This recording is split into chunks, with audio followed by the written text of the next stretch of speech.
Los días previos seguramente han avanzado lo que es mecanismos de reabsorción y secreción a nivel tubular. El día de hoy vamos a avanzar lo que es la regulación de la absorción tubular. Muy bien. Pero hay que puntualizar, ¿no?, ciertos apartados de la reabsorción y secreción. No voy a dar la teoría en relación a esto, seguramente ya he conversado con la doctora Arteaga, pero hay algunos puntos que hay que considerar o recordar. Conocemos, bueno, una forma de estudiar este apartado, lo que es reabsorción, es lo que yo presento acá en letra en rojo, ¿no?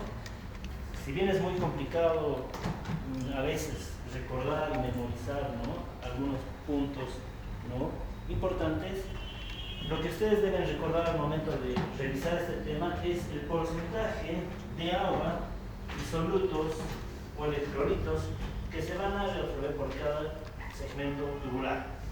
Por ejemplo, en el túbulo proximal, el porcentaje de agua y de sodio que se reabsorben es de 75%,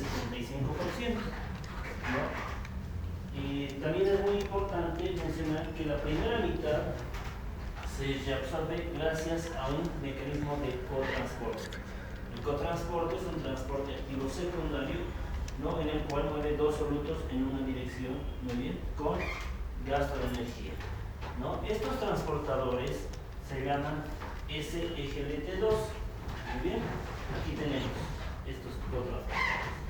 Esto tal vez lo traigo a cotación, como les digo, porque estos cotransportadores SGLT2 son objetivo terapéutico actualmente para tratar diferentes enfermedades asociadas a la diabetes.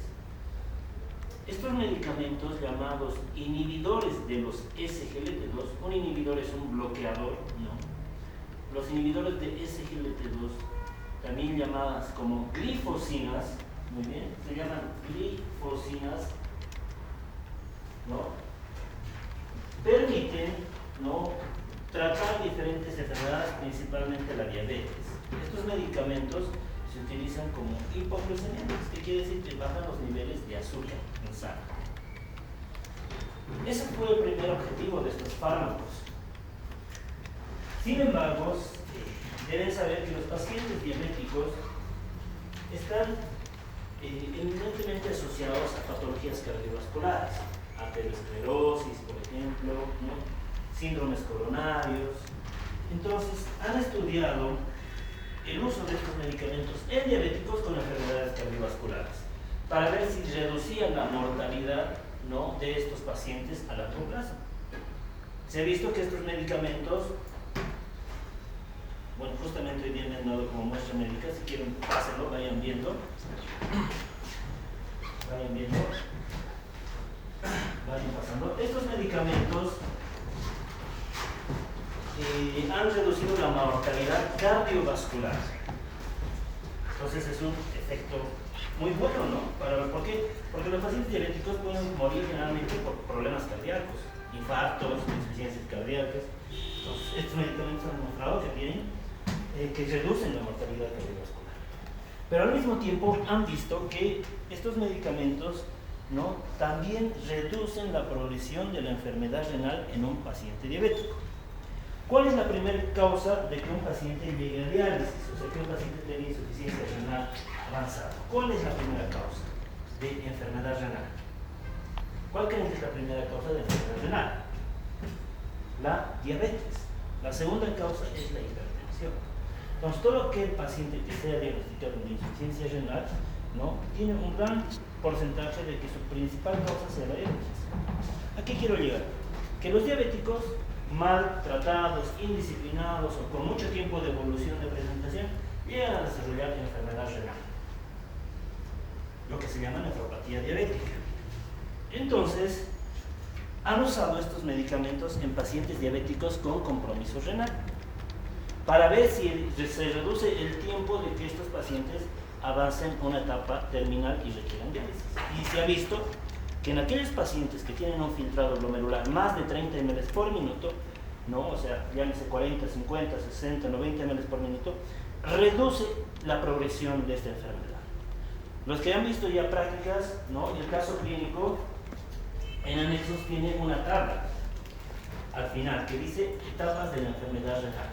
1, 2, 3, 4, 5. Entonces, cuando están en etapa 1, 2, 3, podemos dar estos medicamentos que les acabo de pasar para evitar que estos pacientes lleguen a una etapa 4 y 5. ¿Por qué queremos evitar que lleguen a una etapa 5? Para que no hagan diálisis o no requieran trasplante renal. Muy bien. Entonces, esta es la importancia de estos transportadores. Tienen múltiples efectos cuando se los bloquea. Muy bien. ¿Qué más tenemos acá? La segunda mitad reabsorbe otros electrolitos, ¿no? Cloro, muy bien, hidrogeniones, ¿no? Por ejemplo, el mecanismo de reabsorción o secreción del bicarbonato, eso también es muy importante.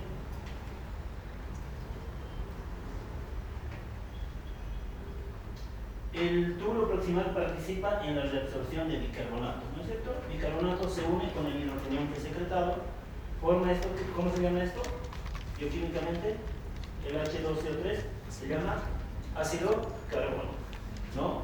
Ahí actúa la anhidrasa carbónica y la disocia en CO2 y agua. El CO2 le ingresa a la célula tubular, el agua es excretado por la orina, y este CO2 se une con el agua intracelular para formar nuevamente ácido carbónico. Este se disocia en bicarbonato gracias a la anhidrasa carbónica intracelular y el bicarbonato pasa hacia la circulación. Y este hidrógeno se secreta. Esta anhidrasa carbónica también es objetivo de algunos fármacos, los fármacos diuréticos llamados inhibidores de la anhidrasa carbónica. Por ejemplo, tengo la acetozolamida.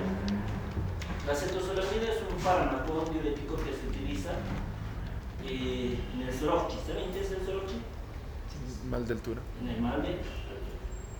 Muy bien. Este medicamento evita que los pacientes que no están adaptados a la altura desarrollen lo que se llama un edema pulmonar agudo. ¿Qué es edema? Es líquido en el espacio intersticial, ¿no es cierto? Entonces los pacientes que tienen mal de altura pueden desarrollar o pueden formar, pueden tener líquido en el espacio intersticial pulmonar. Entonces la acetozolamida o sorochipil, también conocido en un término cotidiano, tiene el objetivo de bloquear la anhidrasa carbónica. Bueno, esto también me gusta recalcar que, muy bien, vamos a hacer la práctica de examen de orina. Ya hemos visto en estas semanas que la glucosa se filtra y se reabsorbe totalmente, en un 100%, porque normalmente debe haber azúcar en la orina. No debe haber azúcar en la orina. ¿Por qué? Porque el 100% de glucosa se reabsorbe. ¿Qué indicaría que un paciente tenga glucosa en la orina? Hacemos el examen de orina y nos sale glucosa positiva. Glicemia en ayuno excesiva de 200 miligramos. ¿De? Glicemia en ayuno excesiva de 200 miligramos. Muy bien, eso se llama umbral renal para la glucosa. Que cuando la glucemia es más de 200 miligramos, en ayunas, se está empezando a saturar los transportadores, estos que existen en el túbulo proximal. Muy bien.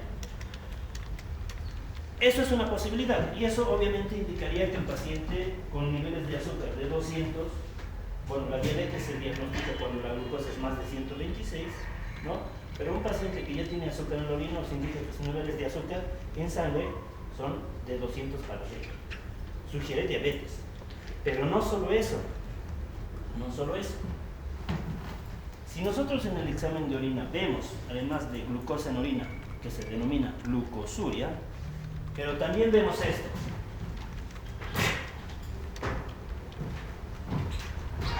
Calciuria. ¿Qué es calciuria? Presencia de calcio en orina. Vemos que natriuria. ¿Qué es natriuria? Presencia de sodio en orina. Muy bien. Bicarbonaturia. O sea, además de glucosa, también hay sodio, hay bicarbonato, calcio en orina. Eso no es normal. Si bien hay concentraciones mínimas de sodio, potasio, bicarbonato, pero cuando hay en exceso en orina, ¿qué nos indicaría? Ya no nos indica que es diabético, porque no solo está la glucosa elevada, nos indica que estos transportadores, que son varios en el túbulo proximal, están bloqueados. ¿Eso cómo se llama? Se llama síndrome de Fanconi.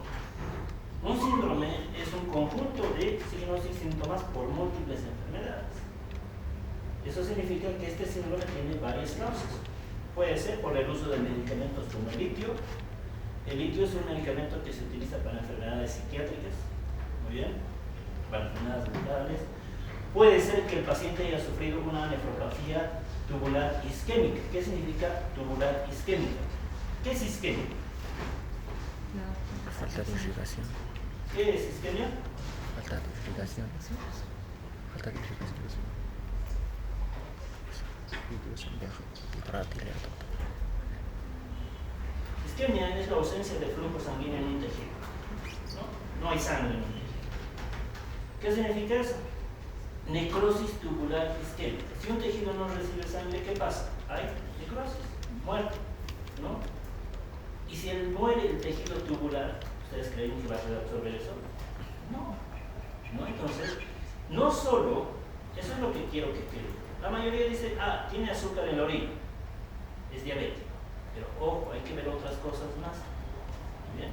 Es clásico, llegan a quinto año, son residentes, incluso médicos que están tomando especialidad, tiene glucosuria, es diabético. Y el paciente es delgado, no tiene sobrepeso, es joven, no digo que no pueda desarrollar, pero no tiene factores de riesgo. Entonces va alguien, ¿no? Y dice, pero este paciente tiene también natriuria, bicarbonaturia, ¿no están haciendo un síndrome de Fanconi? Sí, el paciente tiene antecedentes de utilizar litio por varios años. Ahí está la causa. Hay que retirar el litio o buscar otra alternativa. ¿Me dejo entender? Esto de fisiología es bien interesante, como les digo en prácticas, todo lo que se ve acá se aplica en el futuro. Cuando estén en años superiores o ya haciendo su especialidad, la mayoría de los nuevos conocimientos ya van a entrar, ¿no? Obligatoriamente, ¿no? O sea, a la fuerza, por decirlo. Pero saber la base de todo esto es fundamental. Es bien básico y es interesante, ¿no? Bueno, en asa de Henle, lo que deben saber es que se le absorbe el 20% de agua, ¿no? En el segmento descendente, y en el ascendente es impermeable al agua. Lo que hay que destacar que en el segmento grueso de asa de Henle que tenemos un cotransportador importante. Sodio 2-cloro potasio, ¿no? Aquí se le absorbe el 25% de sodio y cloro, 30% de calcio, bicarbonato y magnesio. ¿Qué es importante? Esto ya han debido verlo, obviamente. Este es objetivo terapéutico, muy bien, para otro tipo de diuréticos. Diuréticos son fármacos que aumentan ¿qué? La diuresis. Micción y diuresis no es lo mismo, por si acaso. Micción es el acto de eliminar o vaciar la vejiga, ¿no? Eliminarlo. Y diuresis es ¿qué? El volumen de orina que produce una persona. Los diuréticos aumentan el volumen de orina. Este medicamento, la furosemida, es el medicamento principalmente utilizado en pacientes con edema. ¿Muy bien? Ahora ya saben cómo funciona. Si yo bloqueo el sodio 2-cloropotasio, si no se reabsorbe el sodio, tampoco se reabsorbe agua, ¿no es cierto? La furosemida, han debido escuchar alguna vez, me han dicho que mis pies estaban hinchados, me han dado furosemida. Ese es el medicamento. ¿Muy bien? Bueno, farmacología lo van a llevar al siguiente año. Algo también muy importante. Las proteínas no deberían haber en orina, ¿no? Eso es lo que sabemos. Pero hay algo. A nivel tubular, a nivel del túbulo del asa de Henle, se produce una proteína llamada proteína de Tram-Horst, o más conocida como uromodulina. Esta se secreta a nivel tubular, en 1 a 2%. Esa es una de las razones porque puede existir mínima cantidad de proteínas en orina. Bueno, ahí dice síndrome de Bartter. Esto ya son patologías que las van a ver seguramente en quinto año, cuarto año en pediatría o en nefrología. Túbulo distal, reabsorbe el 5% de cloruro de sodio. ¿Mediante qué transportador? Mediante el transportador sodio y cloro. Y aquí actúan los diuréticos tiacídicos, como la hidroclorotiacida. ¿Muy bien? Ahí se genera este síndrome que no es de relevancia porque ustedes no es necesario que aprendan patologías, ¿no? Y por último, el túbulo distal y el túbulo colector, que tienen las células principales e intercaladas, ¿no? Esto es lo que estamos hablando en esta semana, donde actúa, por ejemplo, el aparato yuxtaglomerular actúa mediante el sistema renina, angiotensina, aldosterona, ¿no? La aldosterona va a actuar en las células principales, ¿no? Las células principales, ¿qué hacen? Con la presencia de aldosterona secretan potasio y reabsorben sodio. Aquí también actúan otros diuréticos llamados ahorradores de potasio. Bloquean la aldosterona o bloquean los canales de secreción de sodio o de reabsorción de sodio. Por ejemplo, espironolactona. Ese actúa bloqueando la aldosterona. En los pacientes que tienen insuficiencia cardíaca, tienen lo que se llaman los criterios mayores y menores de insuficiencia cardíaca. ¿Cuáles son? Disnea, muy bien, ortopnea, edema de miembros inferiores. Tal vez son términos nuevos que ustedes están aprendiendo.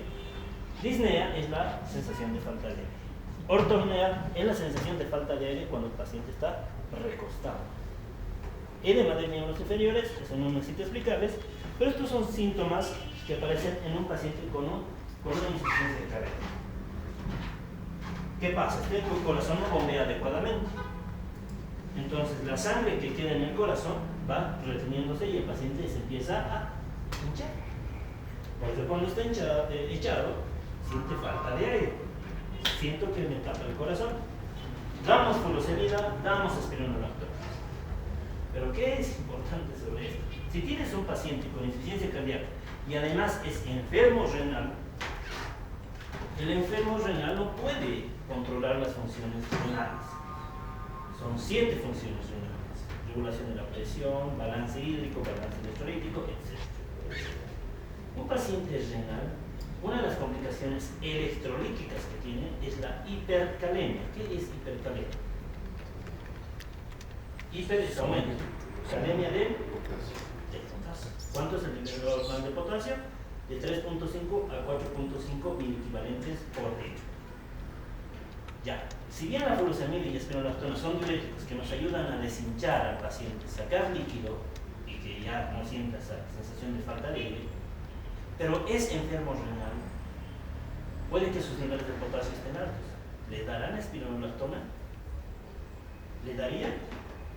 La espironolactona bloquea la aldosterona.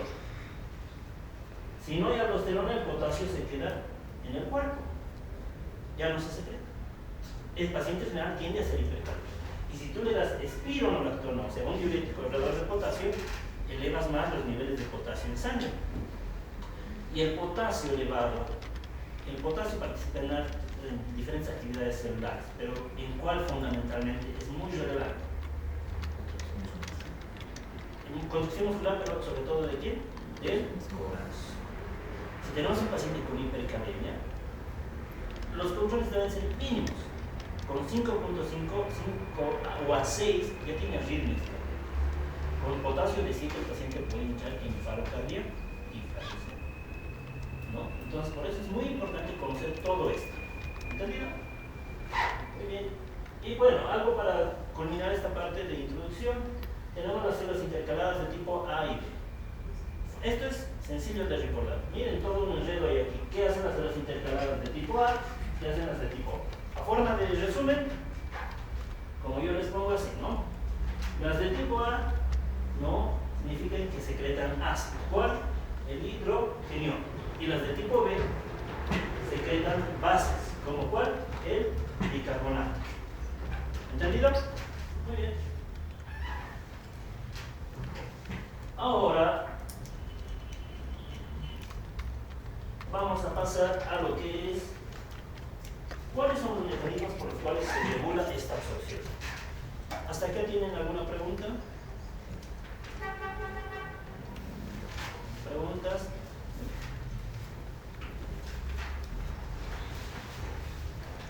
Hoy vamos a hacer regulación de la absorción y a la siguiente clase concentración y dilución de la orina. Bueno, la reabsorción se va a dar al igual que la filtración, ¿no? La filtración se da por dos determinantes: el coeficiente de filtración por la presión neta de filtración, ¿no? Esos son los dos determinantes. Y para la reabsorción existe un coeficiente, ¿no?, de filtración por una fuerza de reabsorción neta. Hay que recordar que el coeficiente coeficiente de filtración depende de dos factores: de la conductividad hidráulica, que significa permeabilidad de una barrera al soluto, y dos, del área de superficie de intercambio intersticio-membrana. ¿Qué significa área de superficie? Todos nosotros tenemos túbulo proximal, asa de Henle, túbulo vista, ¿no? Todo eso hace un área de superficie. ¿Qué pasaría si hubiese muerte del túbulo proximal? Si bien todos estos túbulos hacen el 100% de la superficie, si muere el túbulo proximal como un síndrome de Fanconi, el porcentaje de reabsorción se reduce ¿al cuánto? Al 40-35%. ¿Por qué? ¿Quién reabsorbe en un 65% solutos y agua? El túbulo proximal. Eso significa área de superficie. ¿Muy bien? Y conductividad hidráulica significa la capacidad de ese soluto, ¿no?, de atravesar una barrera, o sea, cuán permeable es, ¿no? Por ejemplo, el sodio es permeable, el potasio es permeable, el agua es permeable a la barrera, a la membrana celular, ¿sí o no?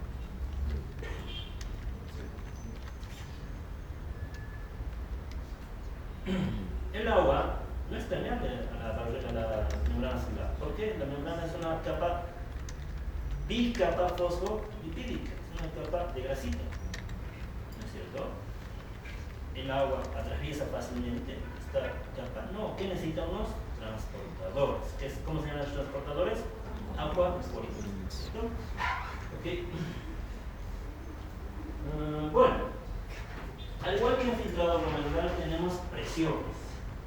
Muy bien, pero ya del lado vasocelular. Hay que recordar que las células tubulares tienen una membrana luminal y una membrana vasolateral. La luminal significa que ve a la luz del tubo, y la vasolateral que está en contacto con el vaso sanguíneo. Al reabsorberse los electrolitos, ¿qué pasa? Pasan desde el lado luminal al lado intracelular, intersticial y luego hacia la circulación peritubular o vasos peritubulares. Entonces, acá, al igual que en lo que es filtración glomerular, tenemos cuatro presiones: presión hidrostática capilar, presión oncótica capilar, presión hidrostática intersticial y presión oncótica intersticial. La suma y la resta de todos estos, las fuerzas que favorecen la reabsorción, por ejemplo, ¿cuáles serían? La presión oncótica capilar, la presión hidrostática intersticial, ¿no?, menos las fuerzas que se oponen a la reabsorción, como la presión hidrostática capilar y la presión oncótica intersticial. Todo esto debe generar una presión de 10 milímetros de mercurio que haga que se reabsorbe los electrolitos. ¿Bien? Eso se conoce como presión neta de reabsorción, que es similar a la presión neta de filtración. El objetivo de la presión neta de filtración era que el plasma pase de lo que es el glomérulo hacia los tubos. La presión neta de reabsorción tiene el objetivo de que lo que está en el intersticio pase hacia la circulación peritubular.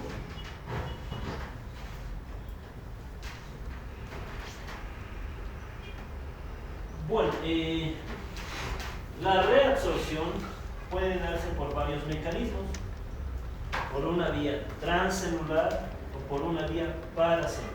¿Qué significa transcelular? Que atraviesa la célula. Y paracelular significa que va al lado de la célula, ¿no? Ahora, ya entrando más en tema, la reabsorción tiene un control hormonal. Entonces, a partir de ahora vamos a hablar de diferentes tipos de hormonas. Muy bien. Vamos a hablar primero de la aldosterona. La aldosterona es una hormona esteroidea. ¿Qué significa esteroidea? Compuesto bioquímicamente sobre todo por lípidos. ¿Dónde se produce la aldosterona? En la glándula suprarrenal, en la corteza de la glándula suprarrenal. ¿Dónde actúa? A nivel renal, porque actúa en diferentes segmentos del organismo. En las células principales. ¿Cuál es la función? Secretar potasio y reabsorber sodio. ¿Cuál es el estímulo para su producción? O sea, ¿cuál es el factor que desencadena que se libere aldosterona? Si bien la aldosterona es parte del sistema R, ¿no? AA, que significa renina, angiotensina, aldosterona, ¿quién va a estimular la producción de aldosterona? Es la angiotensina. Pero también existen dos factores principales que paralelamente estimulan la secreción de aldosterona: la hipercalemia y la propia angiotensina. ¿Por qué la hipercalemia? ¿Por qué sería un factor estimulador? Hipercalemia es cuando los niveles de potasio están más de 4.5 miliequivalentes por litro en sangre o más de 5 en algunos textos. Si yo tengo potasio de 6 miliequivalentes por litro, eso va a condicionar a que se libere aldosterona. ¿Para qué? Para que vayan las células principales del túbulo colector, ¿no?, del riñón. ¿Para qué? Para que secreten potasio. Entonces, estos son sus dos principales estimuladores. Cuando hay un déficit de aldosterona se conoce como enfermedad de Addison. Cuando hay un exceso de aldosterona se conoce como síndrome de Colon.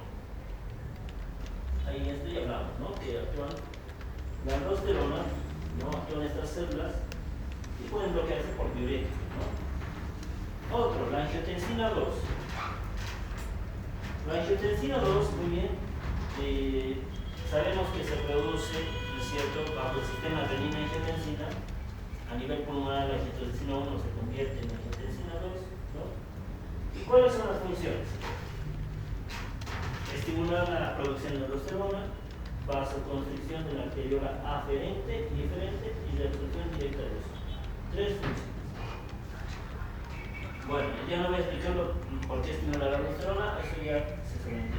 Estos dos efectos. Dice vasoconstricción de la arteriola aferente y eferente. Lo que ustedes deben saber es que cuando hay una vasoconstricción de la arteriola aferente, no es el mismo efecto que cuando hay una vasoconstricción de la arteriola eferente.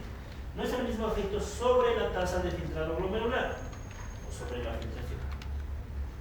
Entonces, como yo les indico, esto es como cerrar una llave de paso. Aquí le está llegando el agua, ¿no? Pero si yo cierro esto, hago vasoconstricción, llegará agua acá, sangre. ¿Cómo va a estar el filtrado entonces? ¿Arriba o abajo? ¿Qué pasa si yo cierro la arteriola eferente? ¿Cómo va a estar el filtrado glomerular?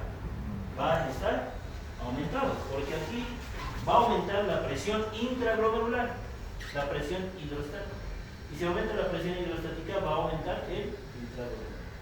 Entonces, la angiotensina 2 actúa sobre ambas arterias. Y la pregunta es entonces, ¿pero por qué sobre las dos? O sea, tiene efecto contradictorio. Puede aumentar el filtrado o disminuir. Generalmente, la angiotensina 2 tiene mayor efecto sobre la arteriola eferente. Por eso le puse en rojito. ¿Por qué? Estos neurotransmisores u hormonas no es que llegan a la célula y hacen su efecto, ya. Sino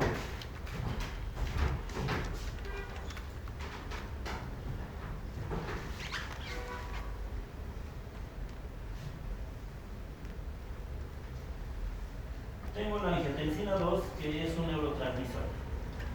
Este va a llegar a una célula cualquiera, porque no solo actúa a nivel renal, pero para actuar sobre esta célula, ¿qué necesita? Necesita un receptor.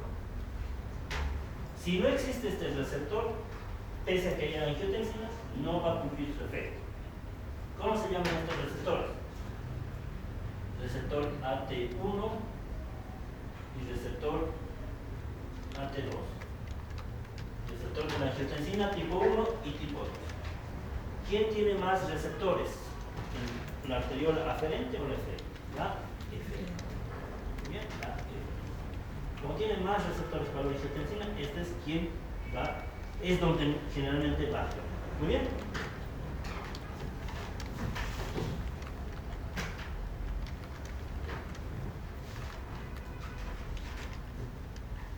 Ahí lo que les decía, ¿no? Los receptores AT1. Estos receptores AT1 también van a estimular que el cotransportador o contratransportador sodio y hidrogenio. ¿Cuál era otro de los efectos? Aumentar la reabsorción de sodio a nivel del túbulo proximal. ¿Cómo? Cuando la angiotensina 2 actúa no sobre su receptor AT1, aumenta la reabsorción de sodio. ¿Muy bien?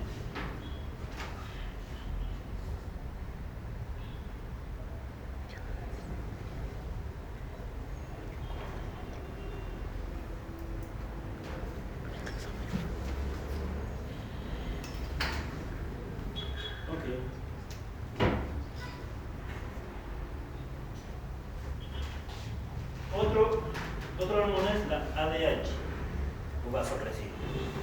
Esa ADH conocida porque también no significa que antidiurética.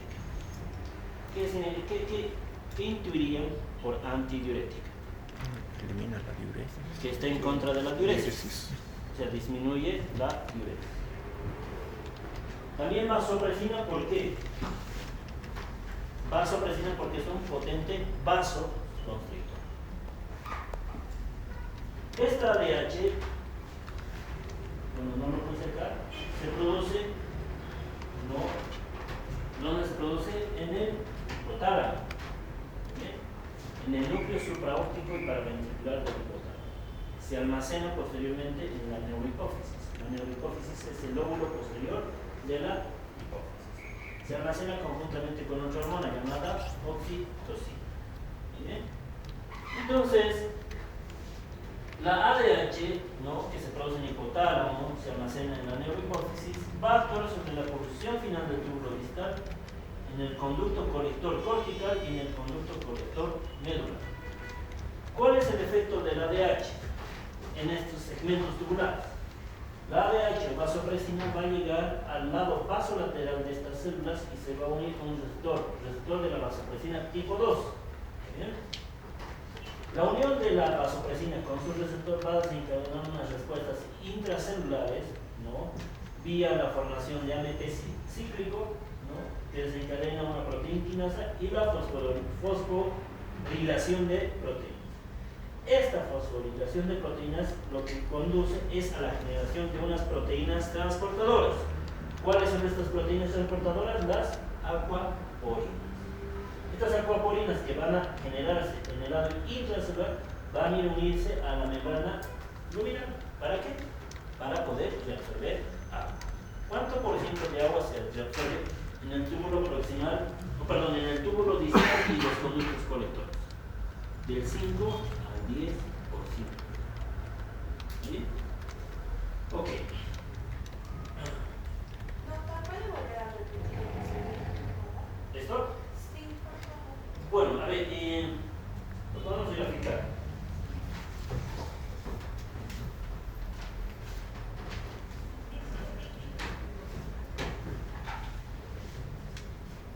Aquí tengo el hipotálamo. Muy bien. Tengo lo que es la hipófisis. Acá se produce la ADH en el hipotálamo. Muy bien. Esta se va a almacenar en la neurohipófisis. De acá, cuando se necesite la ADH, va a ir a actuar a dónde? A lo que es el túbulo distal y conductos colectores. O sea, a este nivel. A este nivel. Túbulo distal, porción final, y túbulos colectores. Acá voy a tener las células tubulares. Muy bien. Ahora, estas células tubulares tienen un lado luminal y un lado vasolateral. Si sacamos una de estas células, para esquematizar, sería más o menos así. Muy bien. Esta es esa célula. Este es su lado luminal. Acá, en el lado vasolateral, tiene unos receptores llamados receptores B2. ¿Bien? Entonces, esta ADH va a llegar a estos receptores de tipo B2 y se va a unir. La unión de este receptor B2 con su vasopresina o ADH va a desencadenar la formación de AMP cíclico. Esto va a generar lo que es la fosforilación de proteínas, y esto genera como último paso ¿qué? La formación de acuaporinas, ¿no? Estas acuaporinas se van a ir a localizar a la membrana luminal. ¿Para qué? Para que el agua que está recorriendo la luz del túbulo pase. ¿Cuánto hemos dicho? De 5 al 10%. ¿Mejor? ¿Sí? Qué bonito.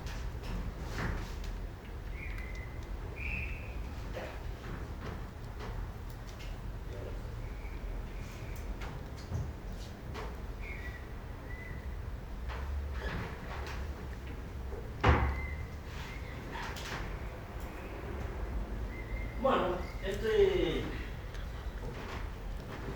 gráfico está en el Guyton, pero lo resume de forma puntual todo lo que hemos hablado, ¿no? La aldosterona, ¿en qué segmento actúa? ¿Cuál es su función? Porque vamos a hablar de antidiurética, túbulo distal, túbulo y conducto colector, aumenta la reproducción.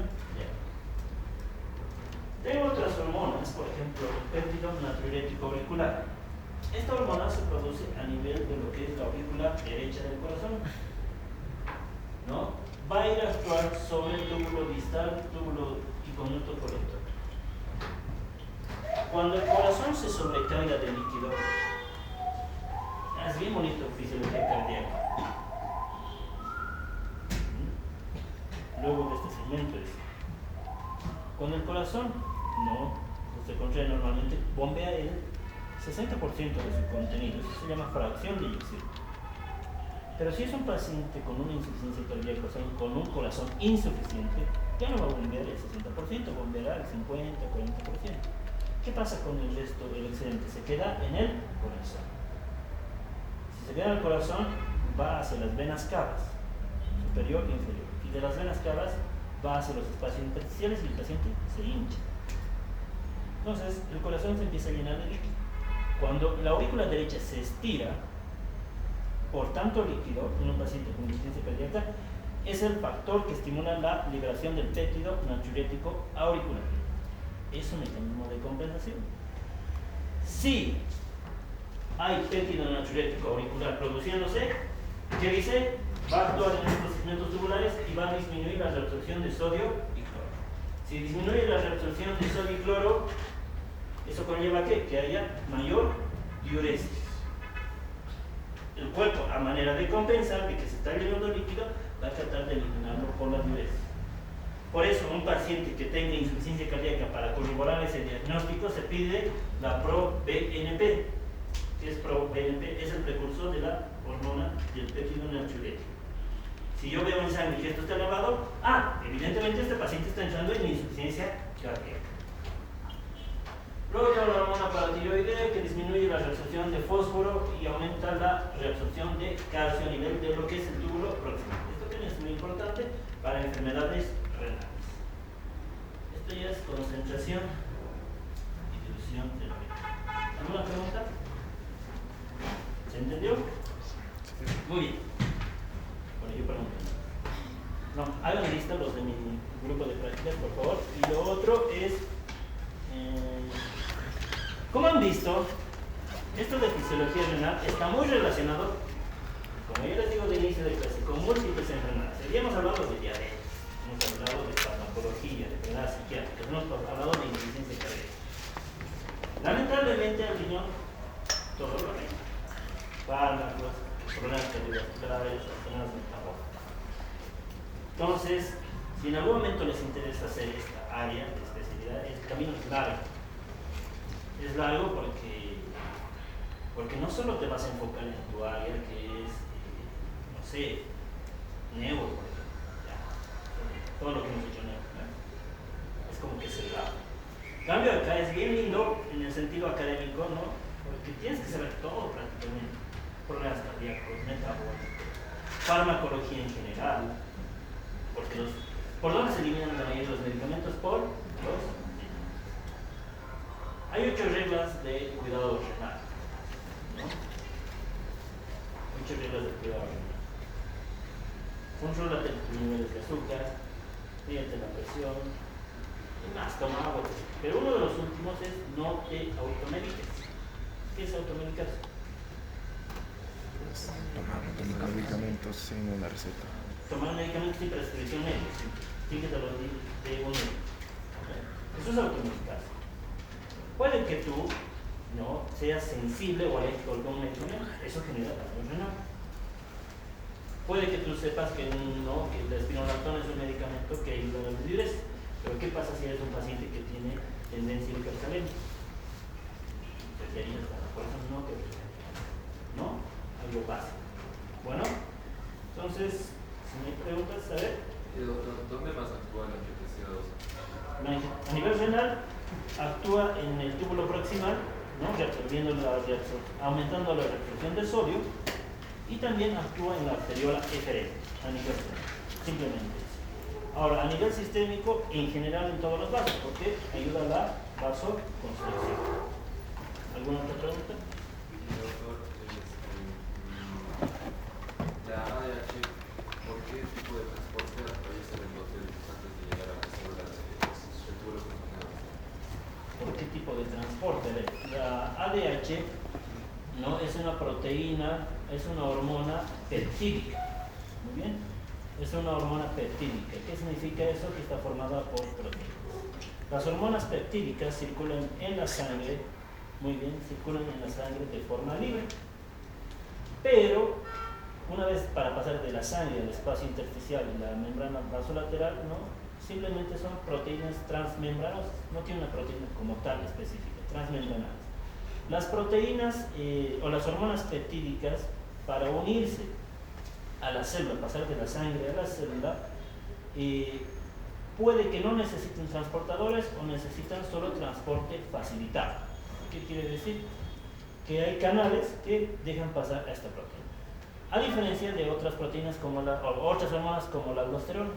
La aldosterona sí necesita transportadores porque es una hormona esteroidea, necesita transportadores a nivel sanguíneo, pero esta para atravesar la membrana celular no requiere transportador porque sabemos que la membrana celular es lipídica y la aldosterona sí es. La aldosterona es esteroidea o formada por lípidos.